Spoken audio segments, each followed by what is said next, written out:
ছোলা অত্যন্ত পুষ্টিকর একটি খাবার। এতে রয়েছে ফাইবার, ভিটামিন বি, মিনারেলস যেমন ক্যালসিয়াম, ম্যাগনেসিয়াম, পটাশিয়াম, আয়রন ইত্যাদি, ফ্যাট, প্রোটিন ও কার্বোহাইড্রেট। এই ছোলা খাওয়ার ক্ষেত্রে রয়েছে কিছু নিয়মকানুন। আজকের ভিডিওতে আমরা জানব সেসব বিষয়ে। ছোলা খাওয়ার সঠিক নিয়ম: ছোলাকে পানিতে ভিজিয়ে খাওয়া। কাঁচা শুকনা ছোলা খেলে হজমে সমস্যা হতে পারে। ছোলাকে কমপক্ষে 8 থেকে 10 ঘন্টা পানিতে ভিজিয়ে খেতে হবে। এতে ছোলা নরম হবে, সহজেই হজম হবে। অতিরিক্ত ছোলা না খাওয়া।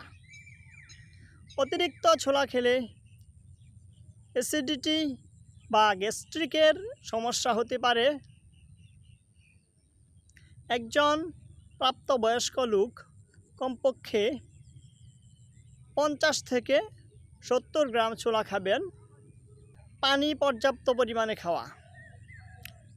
ছোলা যেহেতু উচ্চ ফাইবারযুক্ত খাবার, তাই ছোলা খেয়ে পর্যাপ্ত পরিমাণে পানি পান করতে হবে।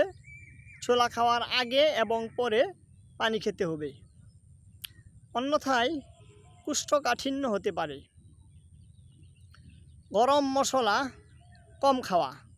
অনেকেই ছোলার সাথে ভাজা পোড়া এবং অতিরিক্ত গরম মশলা খান, যা গ্যাস্ট্রিকের সমস্যা বাড়ায়।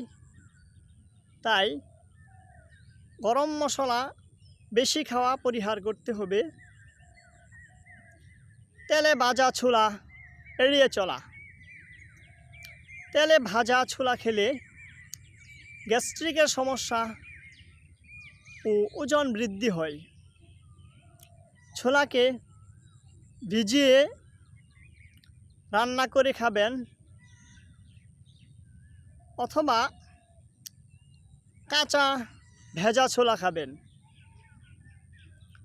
কম মশলা, কম তেলে রান্না করে ছোলা খাওয়া শরীরের জন্য উপকারী।